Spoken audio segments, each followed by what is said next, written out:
నమస్కారం. ఈ ఎపిసోడ్ 7 విశ్లేషణకు స్వాగతం. ఈరోజు మనం చాలా డ్రమాటిక్గా ఉండే ఒక కథలోని ఇమోషనల్, ఫ్యామిలీ ఇంకా సోషల్ టెన్షన్స్ గురించి మాట్లాడుకోబోతున్నాం. ఊహించని పరిస్థితుల్లో ఒకటైన ఇద్దరు వ్యక్తులు వాళ్ల బాధ్యతలు, లోపలున్న భయాలు ఎలా క్లాష్ అవుతున్నాయో ఇక్కడ మనం చూడబోతున్నాం. సో, రెడీనా? సరే, ఈరోజు మనం కవర్ చేయబోయే టాపిక్స్ ఒకసారి చూద్దాం. ఫస్ట్, ఆ ఊహించని కలయిక. సెకండ్, కుటుంబ బాధ్యతలు, అంచనాలు. థర్డ్, వర్క్ ప్లేస్లో మారుతున్న పరిస్థితులు. అండ్ ఫైనలీ, ఆ డైవోర్స్ అగ్రిమెంట్. ఇక మొదటి విషయానికి వద్దాం. ది అన్ప్లాన్డ్ యూనియన్ అంటే రెండు వేరువేరు ప్రపంచాలు ఎలా ఢీకొన్నాయి అనేది. అసలిప్పుడున్న ఈ టెన్షన్ అంతా అర్థం చేసుకోవాలంటే ఈ ఇద్దరూ ఎందుకు కలవాల్సొచ్చిందో మనం ఒకసారి వెనక్కెళ్ళి చూడాలి. డే 1 క్రూయిజ్ షిప్లో కలిశారు. ఫస్ట్ మంత్ ఊహించని ప్రెగ్నెన్సీ. సెకండ్ మంత్ హోమ్ టౌన్లో సీక్రెట్గా పెళ్లి. థర్డ్ మంత్ కల్లా ఏకంగా విడాకుల అగ్రిమెంట్ రాసుకుంటున్నారు. చూసారా, జియాక్సిన్, జీలా లైఫ్ వాళ్ళనుకున్న ప్లాన్స్ నుంచి ఎంత వేగంగా పక్కకు వెళ్ళిపోయిందో కదా. ఈ స్పీడు వల్లే వాళ్ళిద్దరికీ తమ లైఫ్ మీద తమకే కంట్రోల్ లేదనే ఒక లోతైన భయం పట్టుకుంది. ఇప్పుడిక్కడ ఒక ఇంట్రెస్టింగ్ పాయింట్ ఉందండి. అదేంటంటే, వీళ్ళిద్దరి మధ్య ఉన్న ఆ డిఫరెన్స్. ఒకవైపు జియాక్సినేమో తన జీవితం చేజారిపోయిందని, అందరి ముందు తానొక జోక్లా మిగిలిపోయిందని బాధపడుతోంది. ఇంకోవైపు జీఈ పెళ్లైంది కానీ ప్యారిస్లో ఉన్న తన గర్ల్ఫ్రెండ్ అన్న దగ్గరికి వెళ్ళిపోవాలని తన పాస్ని గట్టిగా పట్టుకుని కూర్చున్నాడు. అంటే ఇద్దరూ ఒకే బంధంలో ఉన్నా కూడా ఎవరి లోకంలో వాళ్ళు ఎంత ఒంటరిగా ఉన్నారో స్పష్టంగా అర్థమవుతోంది కదూ. రైట్. ఇప్పుడు మనం సెకండ్ పాయింట్కి వెళ్దాం. ఫ్యామిలీ డ్యూటీ అండ్ ఎక్స్పెక్టేషన్స్ అంటే సంప్రదాయాల భారం. వీళ్ల పర్సనల్ ప్రాబ్లమ్స్ని కాస్త పక్కన పెడితే వీళ్ల ఫ్యామిలీస్ నుంచి వస్తున్న ప్రెషర్ అంతా ఇంతా కాదు. ఇక్కడ మెయిన్ ప్రాబ్లమేంటంటే ఈ పెళ్లిని చూసే విధానంలో ఉన్న తేడా. జియాక్సిన్ వాళ్ళమ్మ తన దగ్గరున్న అతి విలువైన బంగారాన్ని కట్నంగా ఇచ్చి ఈ పెళ్లిని ఒక లైఫ్ లాంగ్ బంధంలాగా భావిస్తోంది. కాని జీఈకిదంతా ఒక పొరపాటు.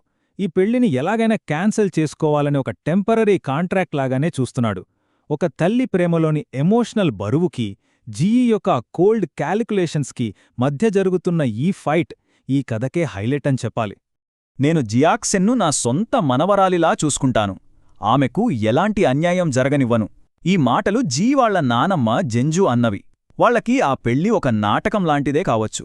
కాని వాళ్ల నానమ్మ చూపిస్తున్న ఆ స్వచ్ఛమైన ప్రేమ, ప్రొటెక్షన్ వల్ల ఆ ఇంట్లో ఒక నిజమైన కుటుంబముందనే ఒక సున్నితమైన ఎమోషనల్ ఫీలింగ్ క్రియేట్ అవుతోంది. కాని ఆగండి, ఆ ఇంట్లో అందరూ ఈ కొత్త కోడలికి రెడ్ కార్పెట్ వేసి వెల్కమ్ చెప్పట్లేదు. జీఈ వాళ్ల అత్త జూలింగ్ ఇంకా ఆమె కొడుకుకి ఈ సీక్రెట్ మ్యారేజ్ గురించి అస్సలు ఐడియా లేదు. సడన్గా ఈ పుట్టబోయే బిడ్డ గురించి తెలియగానే ఇక వాళ్ల ఆస్తి, స్టేటస్ ఎక్కడ పోతాయో అని భయపడిపోయారు. ఇంకేముంది, నానమ్మని ఇంప్రెస్ చేసి వాళ్ల ఇంపార్టెన్స్ని కాపాడుకోవడానికి కుట్రలు పన్నడం స్టార్ట్ చేశారు. చూశారా టెన్షన్ ఎలా బిల్డ్ అవుతోందో? Okay, next section 3 shifting work place dynamics అంటే పబ్లిక్ పర్సెప్షన్లో వస్తున్న మార్పు. వీళ్ళ సీక్రెట్ మ్యారేజ్ గురించి జియాక్సిన్ ఆఫీస్లో లీక్ అయినప్పుడు అసలు డ్రామా పీక్స్కి వెళ్తుంది. మన సొసైటీలో ఈ హోదాలు ఎంత ఫేక్ అనేది ఇక్కడ క్లియర్గా తెలుస్తుంది.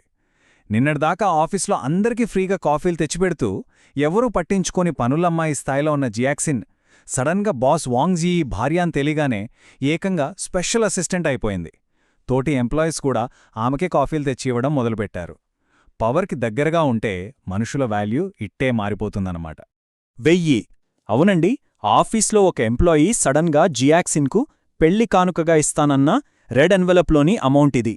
మొన్నటి వరకు ఆమె పెళ్లికి కనీసం సగం డబ్బులివ్వడానికి కూడా ఇష్టపడని వాళ్లు ఆమె బాస్ భార్య అని తెలియగానే ఏకంగా 1000 యువాన్లివ్వడానికి రెడీ అయిపోయారు. బయట సొసైటీ, ఆమె ఫ్రెండ్స్ అంతా ఆమెకొచ్చిన కొత్త స్టేటస్ని చూసి ఒక ఫెయిరీటేల్ లాగా సెలబ్రేట్ చేసుకుంటున్నారు. కాని మనమిక్కడ ఒక ఇంపార్టెంట్ క్వశ్చన్ వేసుకోవాలి.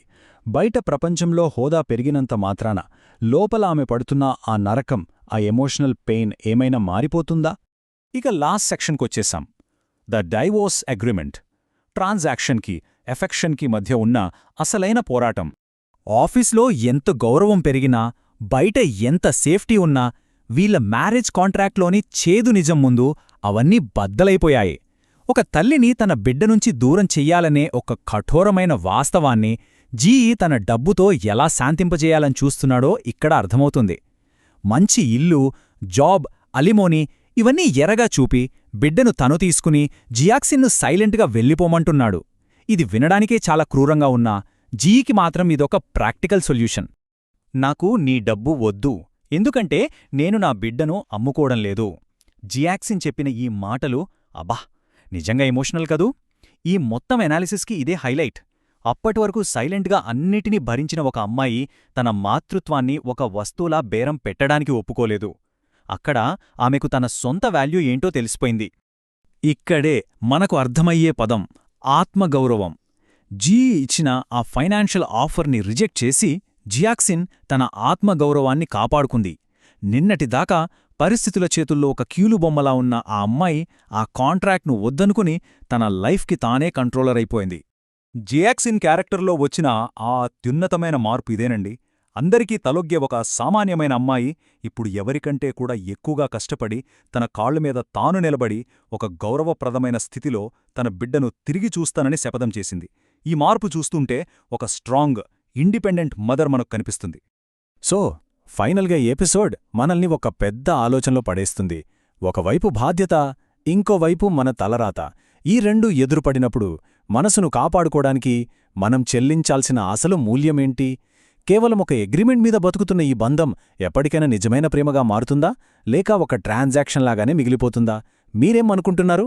సరే, ఈ బలమైన ప్రశ్నతోనే మన ఈ విశ్లేషణలు ముగిద్దాం. విన్నందుకు ధన్యవాదాలు.